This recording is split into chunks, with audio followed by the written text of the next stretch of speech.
Good evening, night dwellers. Welcome to the channel where shadows whisper and eerie tales soothe you to sleep. Let me guide you through tonight's chilling stories.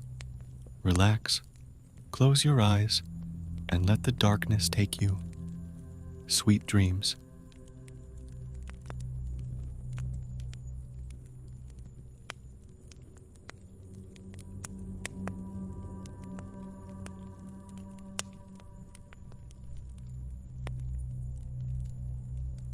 The decision to move into the old house was driven by a blend of necessity and romanticism.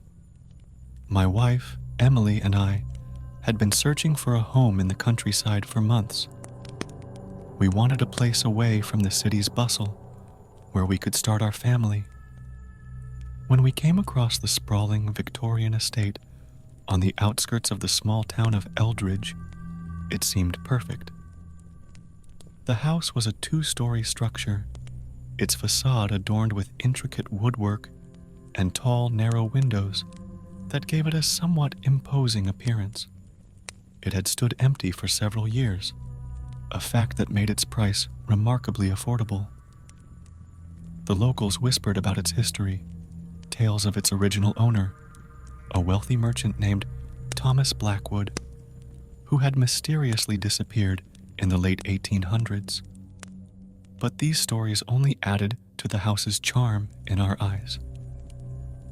We moved in during the summer. The first few weeks were consumed by the excitement of settling in. We painted walls, arranged furniture, and marveled at the house's antique features, the ornate fireplaces, the grand staircase, and the creaky wooden floors that seemed to have their own voice. It wasn't until the initial thrill wore off that we started to notice the oddities. It began with small things. Objects seemingly misplaced, lights flickering, and the occasional draft that felt unnaturally cold. We brushed these off as quirks of an old house, but then the occurrences grew more pronounced. I remember the first truly unsettling incident vividly. It was late one evening. Emily had already gone to bed, and I was finishing up some work in the study. The room was dimly lit by a single lamp, casting long shadows across the walls. As I typed away on my laptop, I heard a faint sound. At first, I thought it was just the house settling, but then it grew louder. A rhythmic tapping, like someone knocking on the wall. I paused, listening intently. The tapping continued, moving from one side of the room to the other. My heart began to race. I stood up, my chair scraping loudly against the wooden floor, and the sound abruptly stopped. I checked the walls and the windows, but found nothing that could explain the noise. Shaking my head, I chalked it up to my imagination and went to bed. However, sleep did not come easily that night. The next morning, I mentioned the incident to Emily. She gave me a half-amused, half-concerned look. "Maybe the house is haunted," she teased, but there was an edge to her voice that suggested she wasn't entirely joking. Days turned into weeks, and the strange events continued. We would hear footsteps in the hall when no one was there. Doors would creak open by themselves, and once, the sound of a piano playing softly echoed through the house, despite the fact that we didn't own a piano. One evening, as we sat in the living room, the atmosphere felt particularly heavy. Emily was reading a book, and I was idly flipping through channels on the TV. Suddenly, the chandelier above us began to sway gently, the crystals clinking together like wind chimes. We both looked up, startled. There was no draft, no movement that could have caused it. "Did you see that?" Emily whispered, her eyes wide with fear. I nodded, feeling a chill run down my spine. "Maybe we should get someone to check the place out. An electrician or maybe someone who knows about these things." The next day, we contacted a local historian who specialized in old houses. Mrs. Henderson was an elderly woman with a sharp mind and a vast knowledge of Eldridge's history. She visited the house, walking through each room with a thoughtful expression. "This house has a rich history," she said. "Thomas Blackwood was indeed a prominent figure, but his disappearance remains a mystery. There are stories, of course, whispers of foul play, but nothing was ever proven." When we mentioned the strange occurrences, Mrs. Henderson nodded knowingly. Houses like this, they hold memories. Sometimes those memories linger, and they can make themselves known in various ways. She suggested we keep a journal of the events, and if they became too troubling, consider having the house blessed. We took her advice, starting a diary of the disturbances. Over the next few months, the entries filled page after page. The sound of whispering voices, cold spots that seemed to follow us, and objects moving on their own. One night, as I was writing in the journal, Emily called out from the kitchen. "Jake, come here." I rushed to her side and found her standing by the kitchen table, her face pale. On the table, arranged neatly, were several old photographs. They were black and white, depicting the house in its early days, with a stern-looking man who we assumed was Thomas Blackwood and his family. "Where did these come from?" I asked, picking up one of the photos. "I don't know," Emily replied, her voice trembling. "I just found them like this." We stared at the photographs, feeling a connection to the house's past that was both fascinating and unsettling. It was as if the house was trying to communicate with us, to tell us its story. The final straw came one winter evening. Emily and I were in the bedroom, preparing for bed. The room was cold, despite the heater working overtime. As I pulled back the covers, I noticed a faint outline on the wall opposite the bed. It was the silhouette of a man, tall and broad-shouldered, standing perfectly still. "Emily, do you see that?" I whispered, pointing at the shadow. She turned and gasped, clutching my arm. We watched, frozen in fear, as the shadow slowly moved across the wall and disappeared into the corner. The room seemed to exhale, and the temperature returned to normal. The next day, we decided we had had enough. We packed our belongings and moved out, leaving the house and its memories behind. We sold it to a couple who were enamored by its history, much like we had been. Looking back, I often wonder about the true nature of the disturbances we experienced. Were they the restless spirits of Thomas Blackwood and his family? Or were they simply the manifestations of our own fears and imaginations, stirred by the house's eerie history? We never sought out the answers, preferring to leave the past where it belonged. But sometimes, on quiet nights, I think about the old house and the whispers in its halls, and I can't help but shiver. Next story. During the late summer of 2020, my dad decided to move into an ancient house nestled in a secluded part of New England. This house was built in the early 1800s and had stood the test of time, witnessing countless generations and historical events. We planned to restore it to its former glory, but our stay in that house was short-lived, lasting only 10 months. For the first half of our stay, life was surprisingly uneventful. Despite the house's eerie exterior and the creaks that echoed through its halls, nothing particularly unusual happened. It felt like living in a museum. The walls seemed to whisper stories of the past, but those whispers were always silent. However, my sense of unease grew whenever I was home alone. which was often due to my dad's demanding work schedule and my sister's frequent trips to our grandparents' house. It was late November 2020 when things took a dark turn. My dad had left to run some errands, leaving me alone in the house. The weather was bleak, with a persistent drizzle adding to the already gloomy atmosphere. I sat in the living room, reading a book, when I heard a faint noise coming from the attic. It sounded like soft, deliberate footsteps. Remembering the tales of haunted attics and hidden secrets, I felt a chill run down my spine, but dismissed it as my imagination. An hour later, I went to the kitchen to make myself a snack. As I passed the basement door, which was an old, heavy wooden door with a small glass window, I thought I saw something move in the shadows. My heart raced as I peered through the window, squinting to make out anything in the dim light.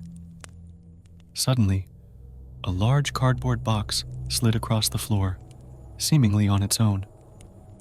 Panic surged through me, and I bolted up the stairs to my room, locking the door behind me. Over the next few weeks, more strange occurrences unfolded. My dad, always the skeptic, laughed off my stories, attributing them to the house's age and my overactive imagination. He even made a joke about the old tales of a witch who once lived in the attic, but I couldn't shake the feeling that something was profoundly wrong.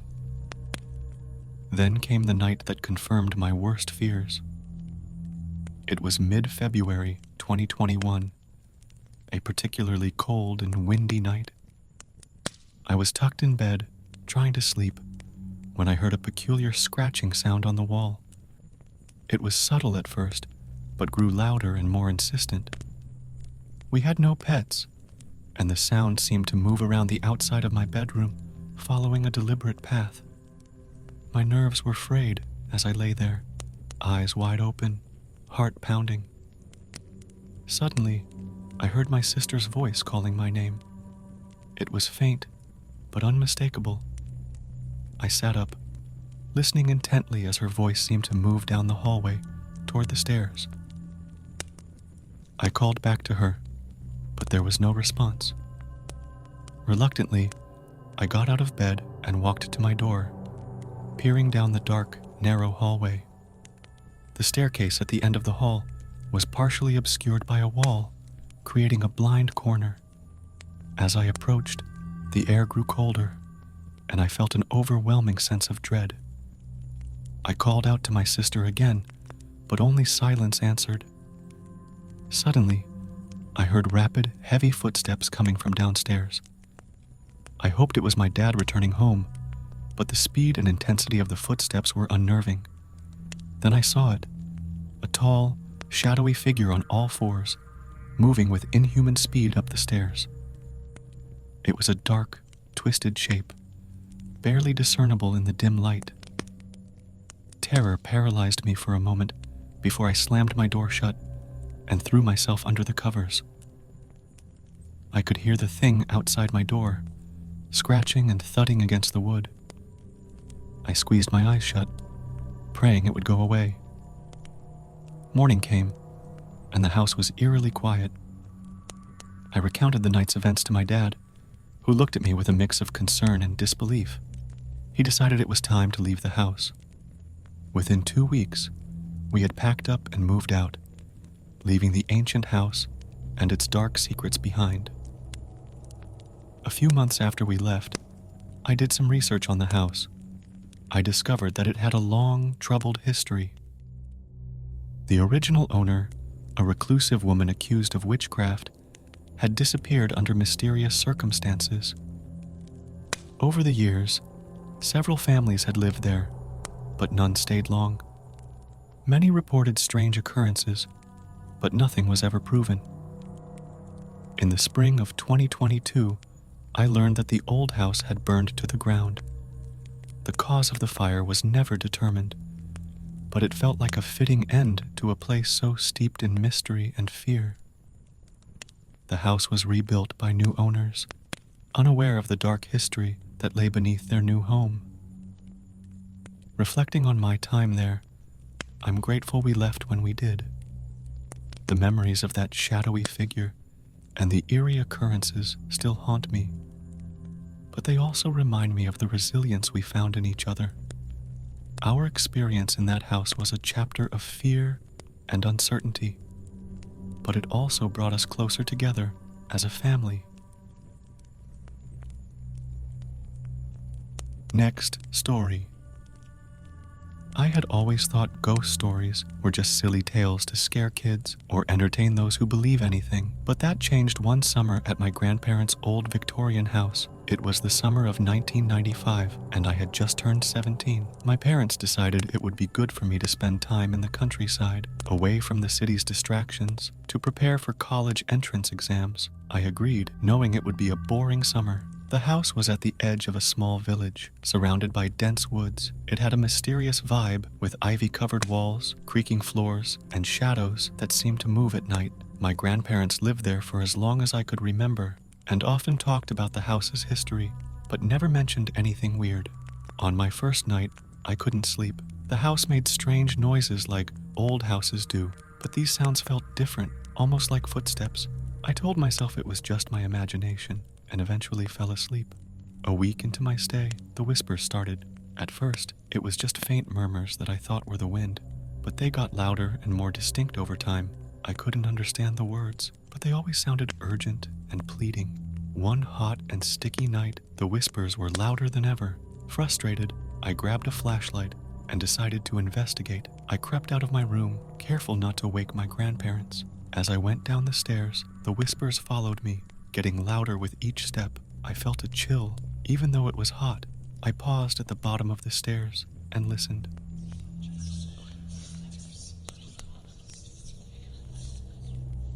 The whispers were coming from the library, a room I always found creepy. I opened the heavy door, and the whispers stopped. The room was dark, lit only by my flashlight. Dust floated in the air, and it smelled like old books. I swept the flashlight around the room, looking for the source of the whispers. Then I saw her. In the far corner, barely visible, stood a figure. It was a woman, translucent and ghostly, wearing a tattered white dress with disheveled hair. Her hollow eyes locked onto mine. I froze, my heart pounding. The woman raised a trembling hand and pointed at a shelf filled with old books. I wanted to run, but couldn't move. Summoning all my courage, I walked toward the shelf. There, between two thick books, was a small, ornate box with a lock. I glanced back at the woman, who nodded slowly. With shaking hands, I took the box and opened it. Inside, I found a stack of old letters. I pulled out the top one and read it. The handwriting was elegant, but shaky. It was a letter from the woman, Eleanor, to someone named William. The story unfolded. Eleanor lived in the house over a century ago and fell in love with William, who promised to marry her, but he was called away to war, and she never heard from him again. Heartbroken, she wrote to him every day, but he never replied. In despair, she took her own life in the room where I stood. Tears filled my eyes as I finished the letter. I understood now, the whispers, the ghostly presence. Eleanor was trapped, unable to move on until her story was known. I gathered the letters and vowed to help her find peace. The next day, I visited the village historian, Mr. Thompson. He listened to my story and looked at the letters, recognizing Eleanor's tragic tale. William died in the war, never knowing of her love and despair. Her spirit stayed in the house, waiting for someone to uncover the truth. With Mr. Thompson's help, we organized a small memorial for Eleanor. We read her letters aloud, giving voice to her sorrow. As the final words echoed, a sense of calm washed over the house. The whispers stopped, and the oppressive atmosphere lifted. That night, I slept peacefully. In my dreams, I saw Eleanor, her face serene and smiling. She mouthed a silent "thank you" before fading away. I returned to the city changed. Ghosts were no longer just stories. They were real and carried the weight of untold histories. Eleanor's whispers taught me the power of listening and uncovering the past to heal the present. The summer started with reluctance, but ended with a sense of purpose, connected to the whispers of the shadows that would stay with me forever. As the shadows lengthen and the night deepens, our tales come to an end. But remember, the darkness holds more than just silence. It whispers secrets of the unknown. Sleep well, brave listener, and let the mysteries of the night cradle your dreams. Good night, and may the eerie calm of the unseen world watch over you until dawn.